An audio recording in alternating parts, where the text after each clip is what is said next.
Pues muy buenas tardes a todos y todos. En primer lugar quiero felicitar sinceramente a la maestra Dunia Luzlo, autoridad del Centro Histórico, por esta iniciativa de reunión tan importante. Y también agradecer la deferencia de invitar al PUEC para moderar esta mesa. Lo estaremos haciendo con mucho entusiasmo. Y también dar la bienvenida a los representantes de los distintos centros históricos del país, de nuestro colega de San Salvador, que sigue aquí, y al público que nos acompaña.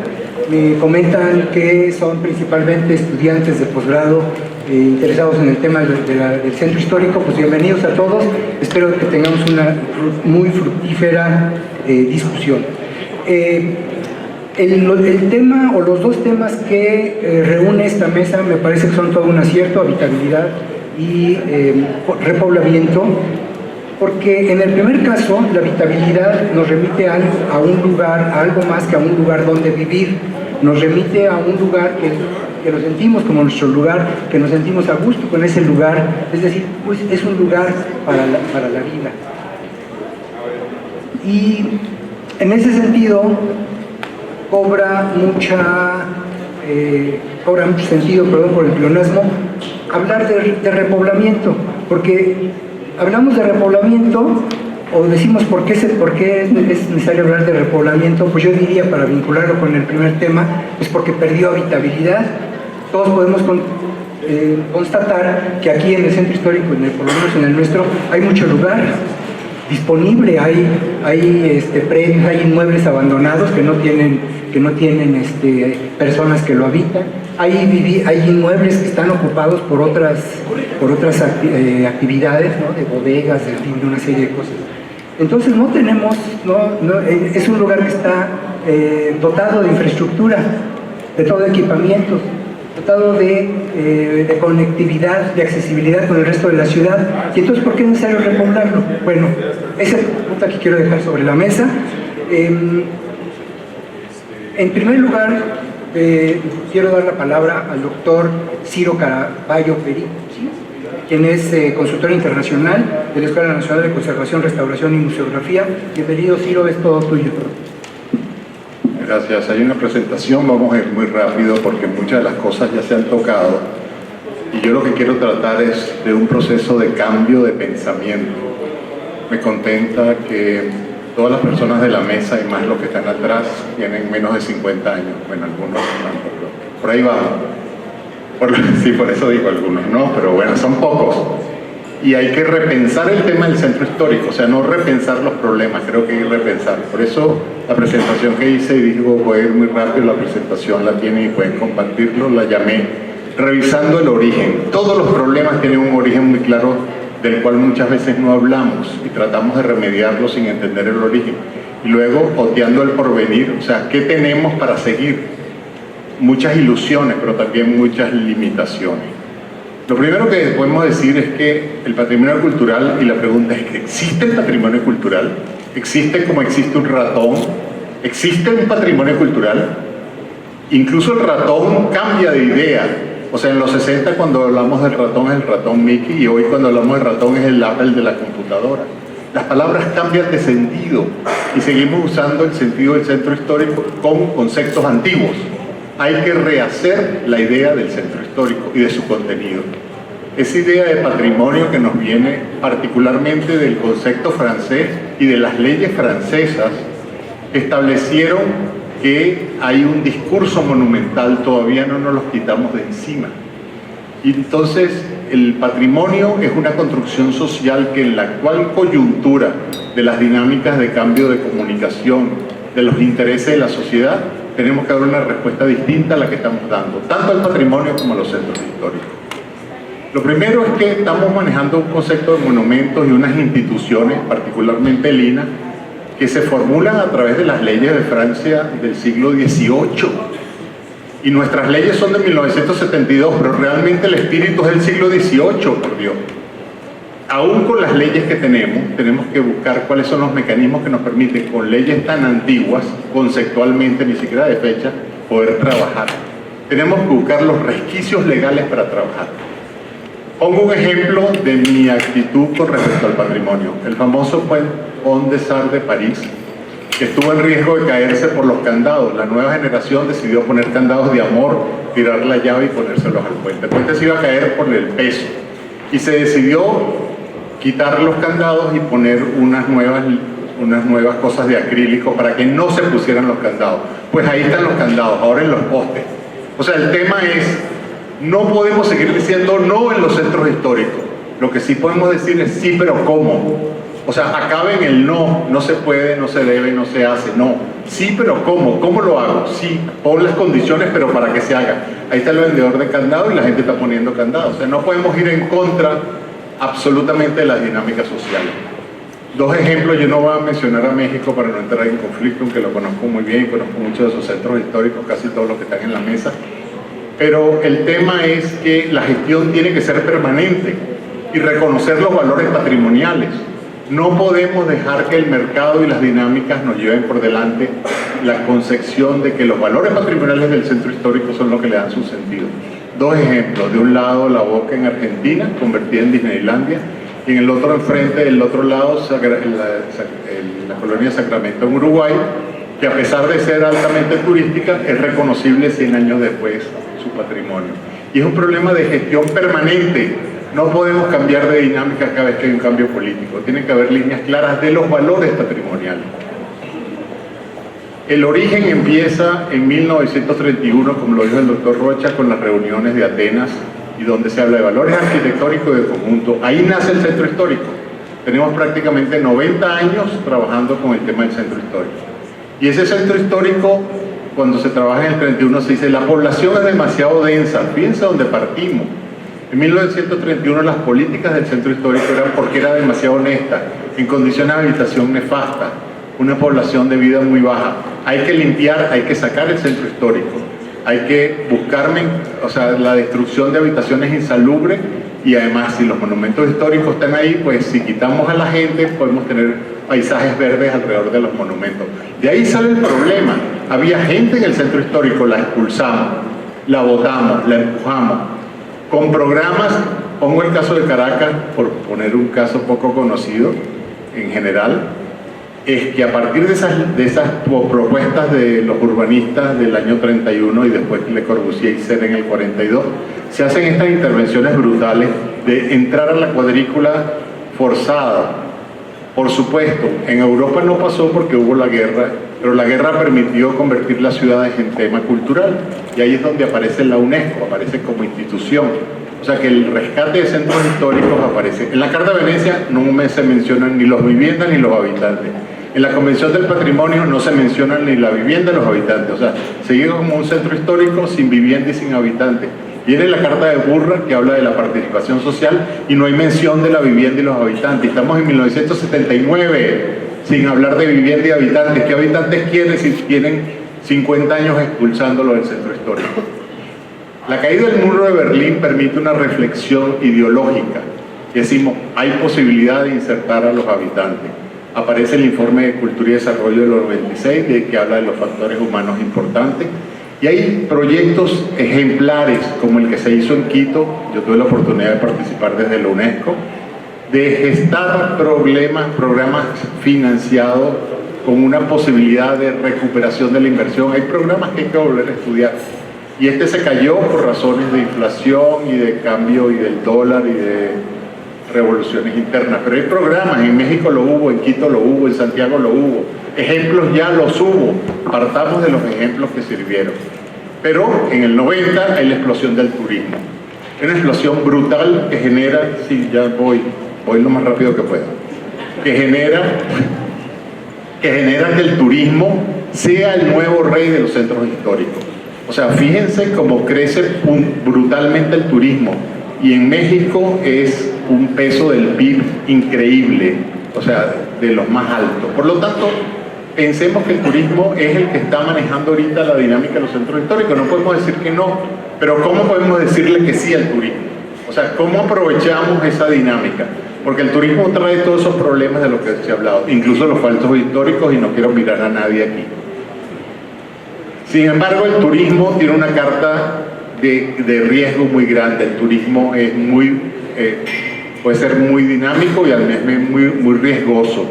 Y nosotros tenemos problemas en los centros históricos de inseguridad y narcotráfico. En muchos centros históricos se están poniendo los problemas de turismofobia. Es decir, el centro histórico está en riesgo porque puso todo en manos del turismo. Tenemos oportunidades. Desde el 2000 aparece la Resolución sobre Cultura y Desarrollo y la UNESCO se compromete con el tema de las comunidades locales. Pero indudablemente estamos en una coyuntura. No hay presupuesto. Los pueblos mágicos están sin presupuesto, pero un presupuesto dado por turismo que se usó fundamentalmente para imagen urbana, muy poco para población, muy poco para habitabilidad. O sea que perdimos presupuesto, pero no el que se usaba para habitabilidad, por lo tanto no tenemos presupuesto, hay que buscarlo. Pero los estados tampoco tienen presupuesto para centros históricos y para turismo. Ha bajado enormemente el presupuesto. Por lo tanto, yo creo que esta coyuntura es una oportunidad para entender dónde estamos. Y ya voy a terminar. Estamos en un mundo que ha cambiado a través de las redes. Como no trabajemos con las redes, como no trabajemos con Twitter, con Instagram, con YouTube, con Facebook, a crear comunidades digitales, estamos fuera de las dinámicas y las tendencias. O sea, no puede haber un centro histórico que no tenga alguien que maneja el tema de las redes y que posiciona todo desde las redes, las leyes, las oportunidades, las dinámicas educativas.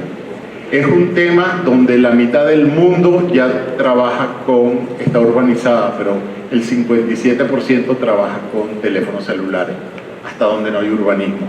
Es decir, las redes son un elemento clave. Segundo, las propuestas de Hábitat 3 del 16, donde dice vivienda como elemento fundamental y adecuada con servicios. O sea, apoyémonos en las dinámicas donde la vivienda es el elemento fundamental del centro histórico. Apoyémonos en los objetivos del desarrollo sostenible. Todo menos dos, porque yo saco la vida submarina, porque no creo que ninguna ciudad tenga vida submarina, ni tampoco los grandes ecosistemas, porque eso está fuera de la ciudad. La parte natural está metida dentro del objetivo 11, en la relación de la ciudad. Todos los demás tienen que ver con los centros históricos. Los centros históricos deberían convertirse en los ejemplos de cada lugar de la aplicación de los objetivos del desarrollo sostenible y de Hábitat 3. Ese es su discurso nuevo. O sea, los centros históricos somos los representantes de Hábitat 3 y desarrollo sostenible. Los recursos están, porque las nuevas lineamientos de gobierno van con esas propuestas. Educación, salud, desarrollo económico, ahí están los recursos, ahí están. Montemos proyectos para que esos recursos apoyen la dinámica del centro y con ellos podemos recuperar la dinámica de nuestro patrimonio. Por lo tanto, termino con dos frases, la última. Como sucede, esto es de un autor muy importante, un libanés, dice: como sucede con todos los ideales, aspiramos a ellos sin conseguirlos nunca del todo. Pero la aspiración en sí es salutífera, o sea, tenemos que aspirar al cambio, indicar que el cambio a seguir va con la razón y el porvenir. O sea, no olvidarnos de las ambiciones y de los lineamientos. Tenemos que ser positivos. Y yo creo que todo proyecto de un centro histórico empieza con mejorar la calidad de vida, incorporación social de los habitantes que hoy tienen adentro. Tenemos 40, vamos a trabajar con los 40. Tenemos 1000, vamos a trabajar con esos 1000.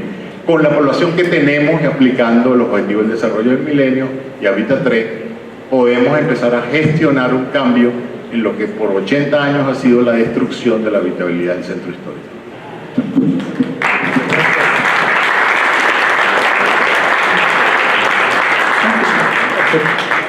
Muchas gracias.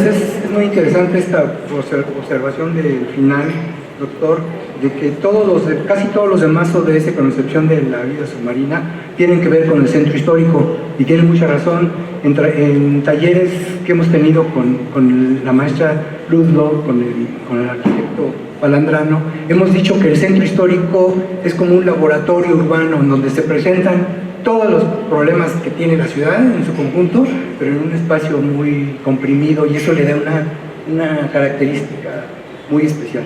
Bueno, voy a cubrir una deficiencia que tuve al principio, porque debí haber mencionado que las 3 preguntas detonadoras son el estado de habitabilidad de los centros históricos, cuáles son las principales estrategias para el repoblamiento. Creo que lo que mencionaste al final entra en ese sentido, y los principales retos que tiene el sector público para lograr estos objetivos. Entonces, doy la bienvenida no me pusieron tu nombre, a la maestra, a la ciudadana. Me pidió que la presentara como ciudadana, ¿no es así? la ciudadana Sacil Canto Ureña, quien nos va a presumir del Centro Histórico de Mérida. Y digo que nos va a presumir porque es realmente un caso presumible. ¿Qué tal? Buenas tardes a todos.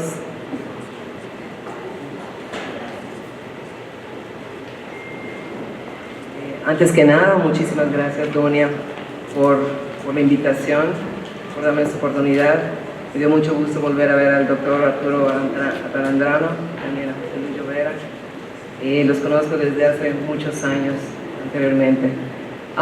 Reciban un cordial saludo del alcalde de la ciudad de Mérida, Yucatán, Renan Barrera Concha. Tengo su representación. Voy a cortarme bastante porque quiero darle respuesta a algunas de Salvador, Torreón, algunas preguntas que tienen y dudas que tienen, y quiero contarles cómo lo hicimos nosotros o cómo lo hemos hecho nosotros hasta el día de hoy y nos ha dado resultado. En el 2004 me invitaron, tuve la fortuna de ser miembro fundador del Consejo del Patronato del Centro Histórico de Mérida. Es una asociación civil. Ahí es cuando empezó el dolor de cabeza de los alcaldes, porque éramos una asociación permanente que estábamos a través de los cambios de administración, que ese es el real problema. Tenemos una oficina de gestión también, donde nos ocupamos de hacer y de los problemas reales del centro histórico. No nos esperamos a que el alcalde venga a inventar algo nuevo. Nosotros venimos y decimos, esto es lo que sigue. Y para él es muy fácil tener todo hecho, es más rápido y lo hace en menos tiempo, porque el tiempo de la alcaldía también es de 3 años. La concentración del empresariado en el centro histórico de Mérida definía una mecánica comercial. La geografía daba características particulares, teniéndose que adaptar a la época. Este detalle nos daba la oportunidad de reinventar nuestro centro histórico, mejorar las vialidades, imagen urbana, campañas de concientización, educación, accesibilidad, entre otros. Pero mucho antes, Mérida ya tenía vida cultural en el espacio público. Desde los años 50 se daban las serenatas de Santa Lucía. No fue hasta 1982 la zona del centro histórico fue decretada zona de monumentos, definiendo su área de protección. Posteriormente, la creación de varios programas culturales y artísticos, como la vaquería, con sus jaraneros, mujeres y hombres, con sus mejores galas mostrando su destreza en el baile de la jarana. Luego el programa Remembranzas, dando un espacio al recuerdo del ciudadano a través del baile, como es el danzón. Mérida en Domingo, el cual da un espacio de exposición a los artesanos locales y actividades culturales. Continúan las serenatas de Santa Lucía, dando muestra de la vida de nuestro centro histórico hasta la fecha.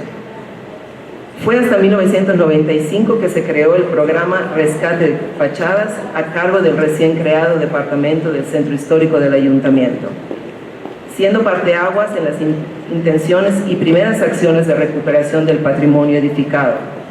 Hoy en día es un ejemplo de colaboración entre el ciudadano y la autoridad.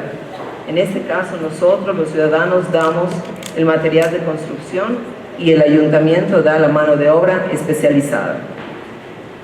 El nombramiento de Mérida Capital Americana de la Cultura fue el motivo de hacer las primeras acciones de ordenamiento vial, accesibilidad, iluminación monumental, reubicación de paraderos de camiones, centro de barrios, plaza grande, entre otros. El primer esfuerzo en materia de planeación para la zona fue la elaboración del primer plan parcial del centro histórico. Cabe señalar que para conseguir este logro se constituye la Subdirección de Patrimonio Cultural del municipio, encargada hasta la fecha de todo lo referente a la zona de monumentos, y la cual contribuyó a la Declaratoria de Patrimonio Cultural y al Reglamento de Patrimonio Cultural. Teniendo como uno de sus resultados la implementación del proyecto conocido como la Bicirruta, Un proyecto libre de autos de norte a sur, partiendo del conocido Paseo de Montejo hasta llegar al barrio de La Ermita, siendo más de 4 kilómetros de recorrido, cuyo objetivo básico es dar la oportunidad de transitar y disfrutar en el centro histórico libremente de día y de noche, a favor de la mejora de calidad de vida de sus habitantes. Esto sucede únicamente los sábados y los domingos.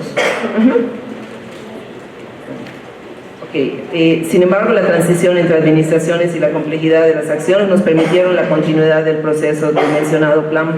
El crecimiento de la ciudad provocó que la prioridad en ese momento aún no fuese la zona patrimonial.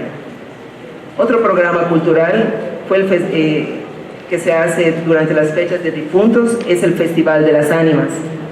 Es un recorrido de 3 kilómetros y esto se aúna a nuestras tradiciones, cultura, costumbres, gastronomía única en la región, y aquí la participación ciudadana y de los vecinos es muy relevante, cada día aumenta más, cada año aumenta más.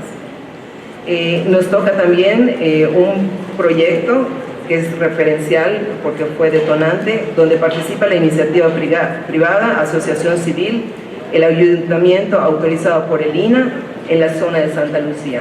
Y es cuando se convierte en el primer núcleo gastronómico, el cual se va replicando en otras casonas de buena ubicación en el centro histórico. Luego, una de las inversiones más interesantes y más importantes también del centro fue la intervención del Banco Interamericano de Desarrollo. Este proyecto buscaba una integralidad, impulso económico, movilidad, patrimonio, promoción turística, vivienda. Se hacen los corredores urbanos, iluminación monumental, señalética, 9 manzanas, quedando pendiente la continuidad de algunos de los objetivos, siendo esta la principal actividad y característica, la participación ciudadana. No tuvimos ni una sola queja. Luego, aprovechando las condiciones, damos pie a la Noche Blanca, donde la gente toma las calles nuevamente para disfrutar la oferta cultural. Hoy en día es una de las actividades de impacto regional, donde se conjunta nuevamente la participación ciudadana y del empresariado con galerías, restaurantes, eventos musicales y culturales. Ha sido tal el éxito que lo hacemos ya 2 veces al año. En el marco de lo conseguido se hace otro programa que se llama Corazón de Mérida, y que igual sale el empresariado a la calle. Luego tenemos la reubicación del carnaval, lo ponemos en una nueva sede, contribuyendo a la conservación del ambiente y del patrimonio. También ahorita tenemos el videomapping en la catedral, que también es un ícono para los turistas. Nuestra catedral de San Ildefonso, que es una de las más importantes de Latinoamérica. Y también hoy en día ya tenemos semáforos para invidente, iluminación urbana, hemos intervenido en los mercados periféricos del centro, son pequeños, pero la presencia es muy tradicional en estos mercados. En este caso, hoy el alcalde se ha ocupado y se está ocupando, estamos iniciando en hacer una Mérida sustentable, inteligente, inclusiva, accesible, con convivencia armónica, porque también tenemos el problema del ruido y todo esto, pero lo estamos haciendo de esta manera. Él le queda muy claro que el trabajo es muy largo, muy amplio, y se necesitan muchísimos recursos. Bueno, pues venimos aquí. Bueno, la creación de esta oficina que hoy presido tiene 3 meses apenas. Sin embargo, yo tengo 15 años de experiencia en esto, por eso el alcalde me escoge para ayudarlo en armar esta oficina que sea trascendental a través de las administraciones. Entonces yo estoy tratando de fortalecerla, haciendo alianzas con los que hoy participan aquí. Muchas gracias.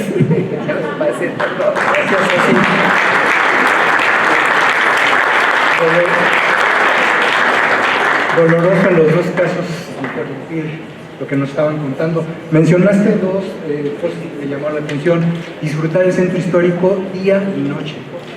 Por eso es lo que nos habla de la seguridad en la noche, y creo que es algo que hay que anotar para todos. Mencionaste también un tema que es interesante, lo de mercados periféricos del centro. Bueno, aquí, como decía, sí, los conceptos cambian, y hablar de periferia en el centro parecería raro, pero para eso nos van a hablar ustedes.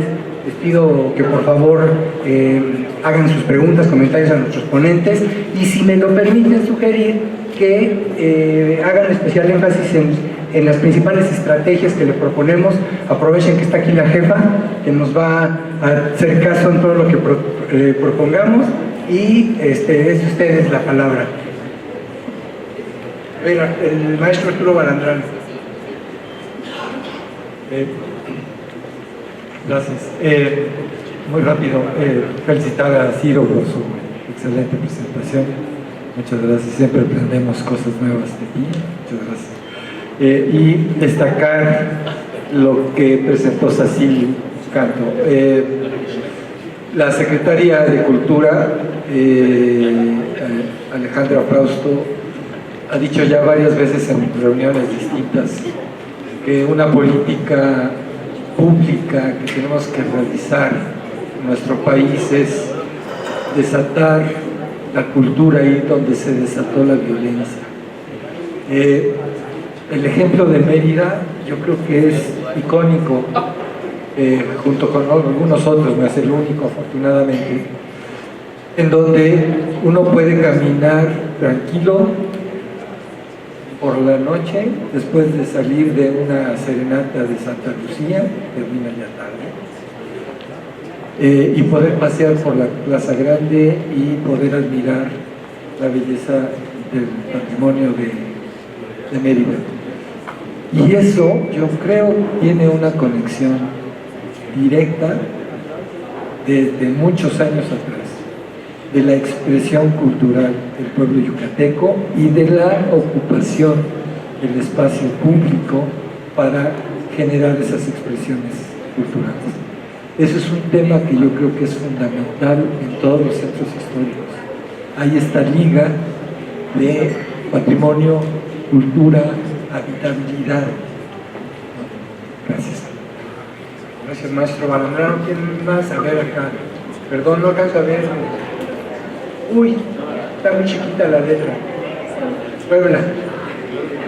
Pues sí, Pensando justo en las estrategias que quería plantearles. no está aprendido.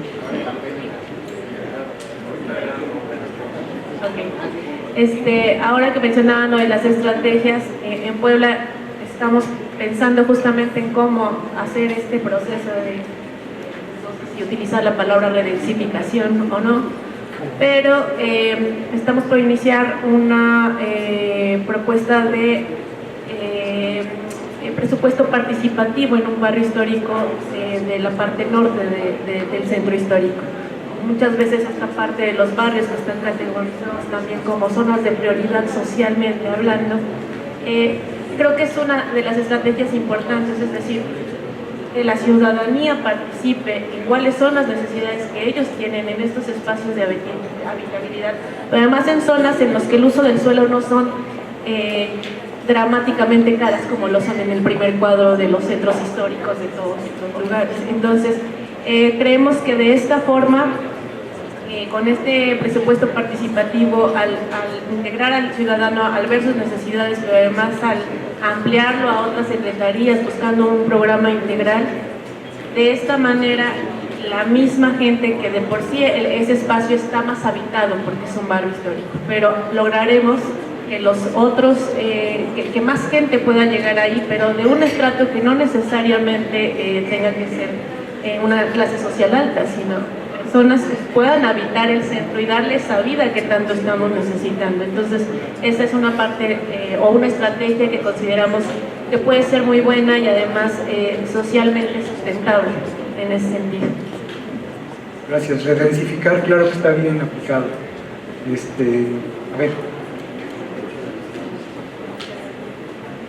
Hablando del tema de lo que es la habitabilidad, obviamente también hay que trabajar mucho con la cuestión de lo que es el Infonavit.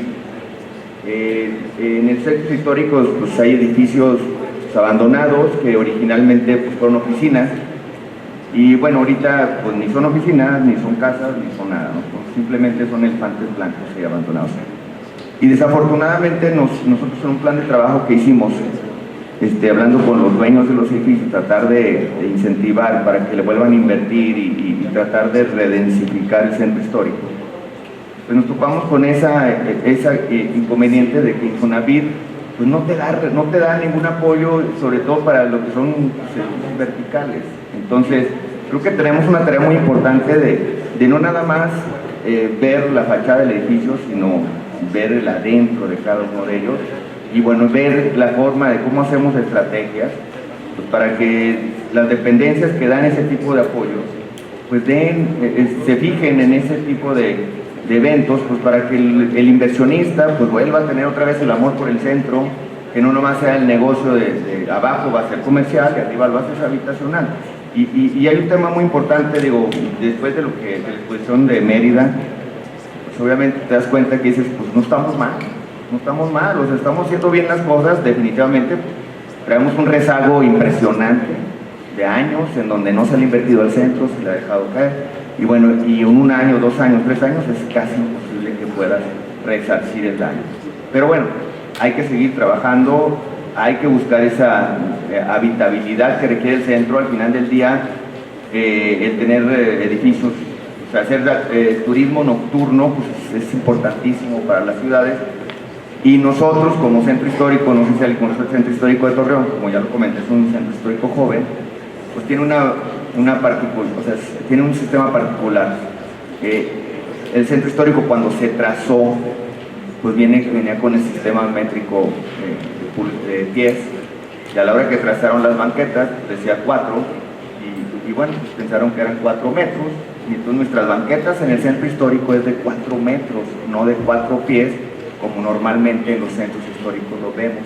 Entonces tenemos esa gran ventaja, tenemos banquetas muy amplias, en donde podemos explotarlas tanto para reforestación como para espacios de transitar en ella, y bueno, sobre todo los edificios no los tenemos tan encima como en otras ciudades. Bueno, pues tenemos una tarea muy importante, hay que trabajar, hay que ver nosotros aquí que estamos en esta dinámica, pues tratar de intercambiar ideas, ver cómo como grupo podemos hacer una propuesta para que Infonavit y el ISSSTE y todo eso sean. Gracias Torreón. Gracias. Es breve porque queremos dar la última palabra a nuestros ponentes invitados. Gracias, muy rápido. Felicito a Ciro y a Sací por sus ponencias muy ilustrativas. Y me quitó la palabra nuestro amigo de Torreón, pero me da mucho gusto porque quiero abonar lo que él ha dicho, porque me gustaría, y tiene todo que ver con lo que comentaba Ciro de la habitabilidad, para que las cosas funcionen en el centro histórico hay que darles viabilidad económica, 1, y 2, como bien dices el cómo sí, y 2, que la gente siga habitando el centro. Perdón, yo digo, me toca ahorita en el municipio, pues como desarrollo urbano, dar licencias de uso del suelo, licencias de construcción, etcétera.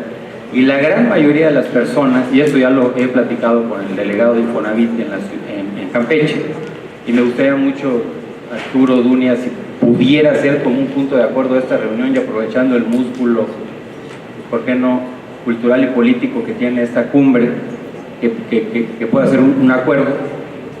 El Infonavit es la banca patrimonial más importante y la dadora de créditos de vivienda más importante de Latinoamérica y quizás del continente americano.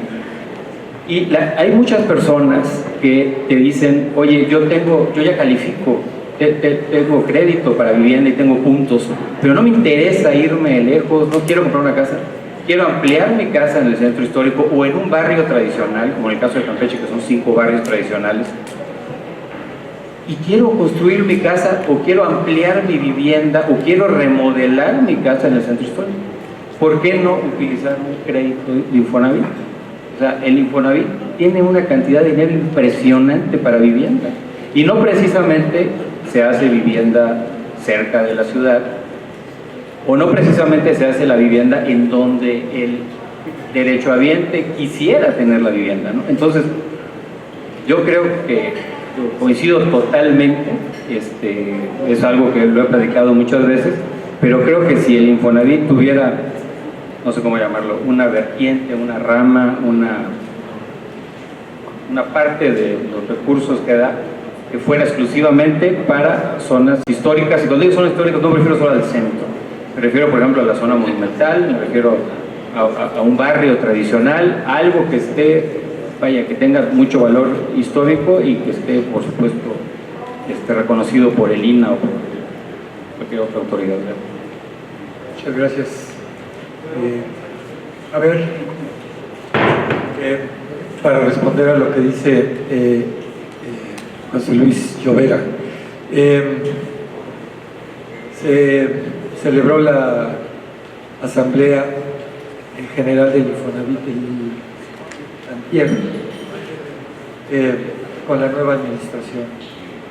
A mí me tocó ir en representación de la Secretaría y me sorprendió mucho escuchar al nuevo director del Infonavit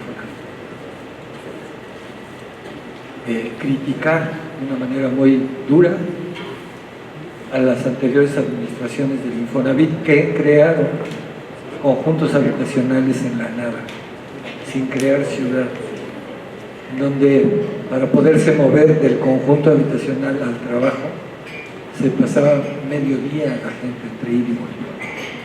Y el compromiso de transformar esas capacidades crediticias que otorga el instituto en favor de los trabajadores, porque antes el modelo era en favor de las inmobiliarias.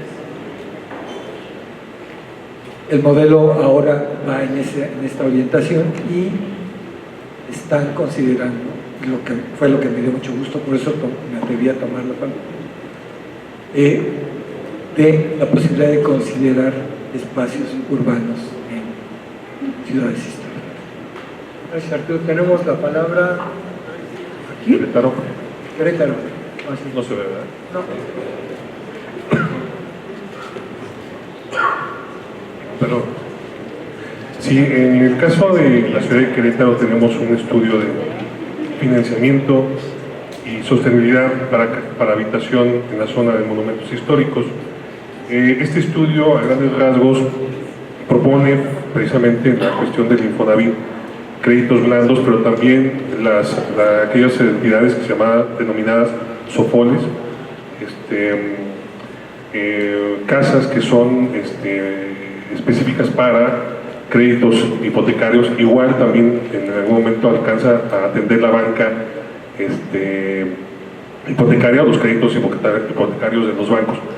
En sí proponía generar un recurso a través de la Cámara de Diputados, etiquetado en el presupuesto de egresos de la Federación, que vaya destinado específicamente a créditos hipotecarios, donde un porcentaje mayor destinado a la conservación de monumento histórico con objetivos de vivienda sea fondo perdido, que realmente ese 20-30% que cubriera el beneficiario, que es lo que le implica el comprar una casa nueva en unos fraccionamientos nuevos, pues sea destinado a su casa habitación que tiene en el centro histórico, y el otro porcentaje mayormente que sea a fondo perdido. Bueno, a grandes rasgos está esa propuesta. Yo creo que la ponemos a disposición de la mesa a través de la autoridad del centro histórico, la maestra Dunia, y derivado también de la colaboración que podemos determinar del instrumento que realicemos el día de mañana. Y por otro lado, de manera complementaria a la habitabilidad, es importante que los usos de suelo que se propongan, que se definan predio por predio en los programas de desarrollo urbano, sean con tendencia habitacional. Si realmente se buscan usos mixtos, compartidos, las densidades se ven muy abiertas, pues realmente el inversionista o la inversión que se haga en beneficio de la habitabilidad, pues va a ser con esa temerosidad. Tienes una casa habitacional, pero al lado va a ser un uso comercial a ambos lados o a la parte de atrás. Entonces eso va a ahuyentar la habitabilidad del centro histórico. Entonces, si realmente enfocamos que el uso de suelo mayormente sea habitacional, lograr los equilibrios entre los usos comerciales y el habitacional en los programas de desarrollo urbano, realmente eso va a dar a futuro, sí, criterios de poblamiento o de conservación de la habitabilidad del centro histórico actualmente. Muchas gracias. Le damos la palabra ya al final a Querétaro, no, a Izaba, perdón. Izaba, sí, gracias. A la jefa tengo que también darle de la abonar, porque aquí 5 minutos. quería Tenemos hacer 5 otra. minutos porque va a temblar. Perdón. Quería hacer otra intervención la vez pasada, pero aquí se complementa con esto. Una abonada. Porque al principio de este evento se hablaba de que no las ciudades museo, no recuerdo quién lo dijo, no a las ciudades museo. Y esto tiene que ver con habitabilidad o poblamiento. Pero no nada más es traer nuevos habitantes, porque el rescate cultural, el patrimonio cultural es tangible y es intangible. El tangible pues son los monumentos históricos, pero no nada más son para escultura y para ver, sino son para vivirlos. Hay que llenar la historia con contenido vivo. Ese contenido vivo es la cultura intangible, que, por ejemplo, en el caso de que nos presentan en Mérida, ciertos hábitos o ciertas partes de la cultura que se vinculan con los edificios. Entonces no es nada más traer nuevos habitantes, sino rescatar la parte intangible para complementar realmente el rescate cultural. Bueno, nosotros en nuestro programa de ordenamiento urbano, desarrollo urbano del centro histórico, el derecho a construir pasa porque un porcentaje sea vivienda y si no, no puede construir más. Es, por ejemplo, una de las acciones que hacemos al respecto. Muchas gracias. Importantísimo el patrimonio intangible, maestra Dunia. Sin extenderme nada más en el mismo sentido de nuestro compañero de Querétaro, justo también hace unas semanas la jefa de gobierno publicó un programa de regeneración urbana y vivienda que consiste en 11 corredores prioritarios, en donde también se encuentra el centro histórico, en el que viene acompañado de una serie de facilidades administrativas y fiscales para detonar justamente la inversión en vivienda y que además lo que busca es una vivienda asequible en el que los inversionistas que quieran acudir en este programa, que además va acompañado con la reducción también de los tiempos para los desarrolladores para que también encuentren esta factibilidad económica y sea viable, pues tendrían que destinar el 30% de ese desarrollo a vivienda de interés social o popular, ¿no? Entonces, creemos que también es importante compartir en esta mesa el programa para que en todo caso pues sea explorado por los participantes de esta cumbre. Entonces ya tendrían dos, el de Querétaro y el de la Ciudad de México. Gracias. Entonces ahora sí les voy a dar un minuto a cada uno de nuestros ponentes y si me permiten, así. Es nada más para abundar un poquitito en lo de la oficina de gestión. Uno de mis planes es hacer precisamente el plan de manejo del centro histórico de la ciudad de Mérida para poder impulsar y hacer que estos sectores urbanos que conforman la ciudad estén bien embonados, para que precisamente planeemos bien todo lo que está sucediendo en el centro histórico, porque hoy en día ya estamos viviendo, por ejemplo, a pesar de que tenemos esta zona urbana bien decretada, ya vinieron a vivir al centro histórico, vinieron los extranjeros, los establecieron en la zona urbana donde se vale de todo. Entonces ahorita están queriendo que los jóvenes no vengan a divertirse un rato o a escuchar música o a un antro, ¿no? Entonces que ahorita lo que estamos haciendo con la iniciativa privada es una campaña de concientización donde se llama convivencia armónica, precisamente donde concientizamos a ambas partes. Cuando compres un predio en el centro histórico, infórmate bien dónde está ubicado, dónde quieres hacer tu... Sí es cierto, recuperan las casas, las dejan divinas y todo, pero en un área que no está destinada para eso.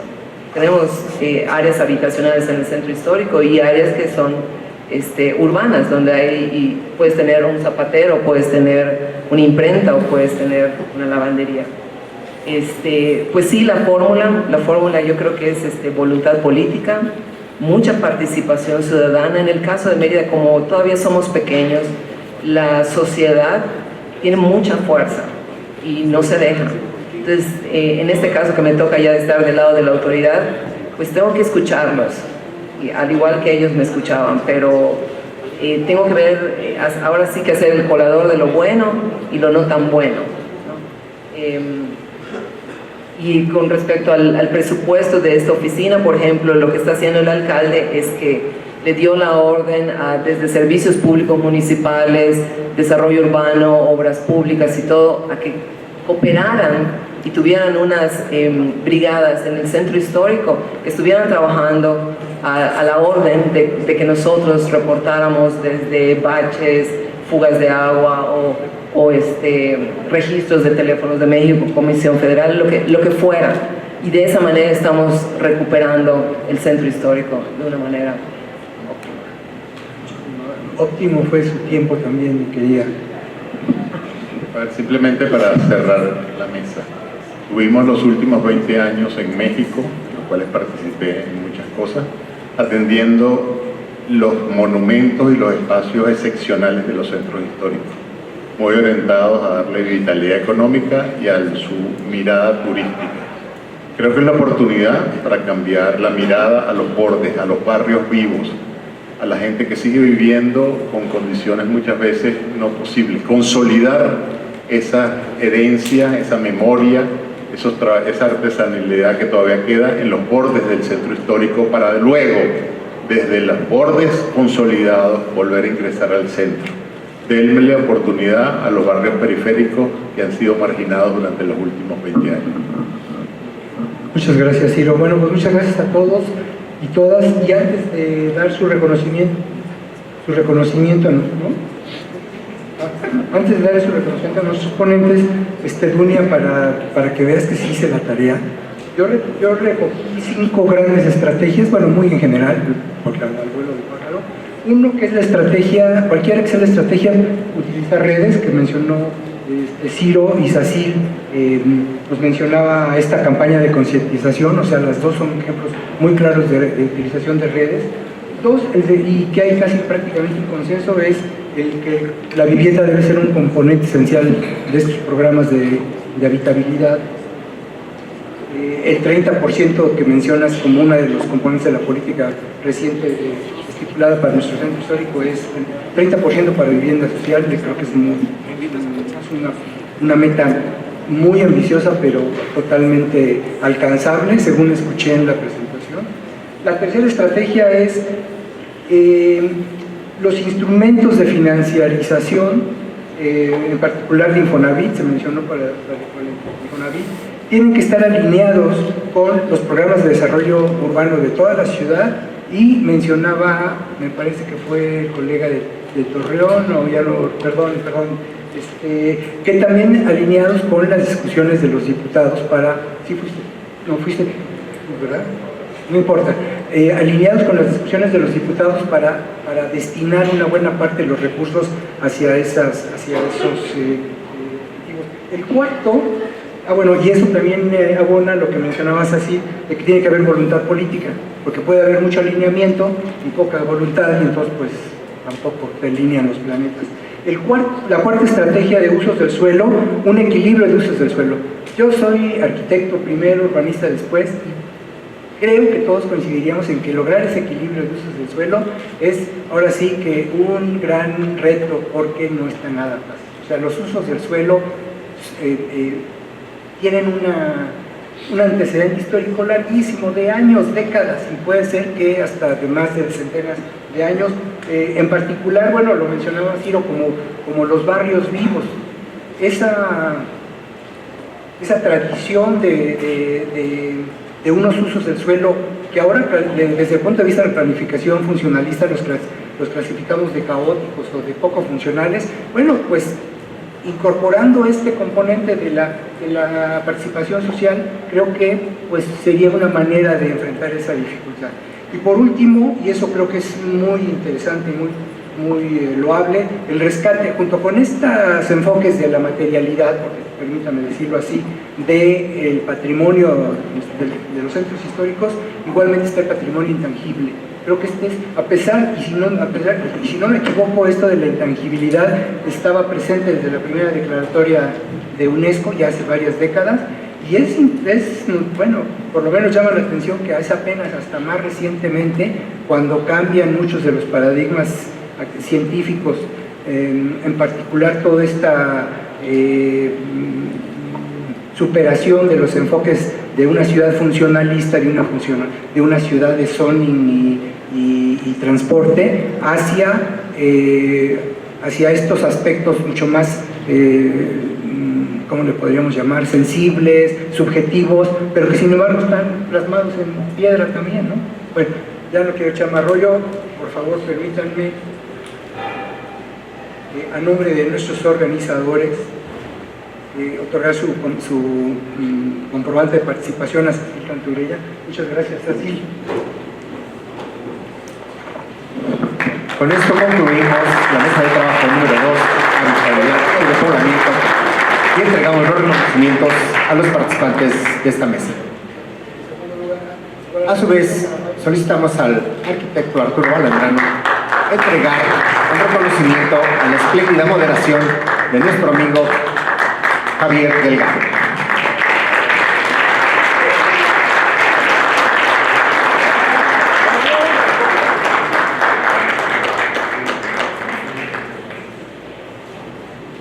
Solicitamos atentamente un minuto para la foto oficial por parte de los participantes en la mesa. Y al equipo de relatores de los organizadores nos hacen llegar los siguientes acuerdos que sin duda fortalecen y son compatibles con lo leído ya por el doctor Delgado. 1. La vivienda y sus habitantes como tema central. Empezar por mejorar la calidad de vida, los vecinos originales. 2. Disfrutar de los centros históricos durante el día y la noche, garantizando la seguridad y echando mano de actividades culturales que fomenten una convivencia familiar y sana.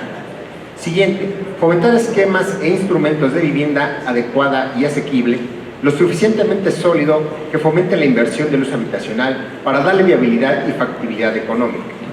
Siguiente, explorar opciones de crédito y financiamiento de los organismos nacionales de vivienda, incluyendo Fobiste, Infonavit, Conavi y otros. Con esto damos por concluido los trabajos de la mesa número 2 y pasamos a la siguiente mesa.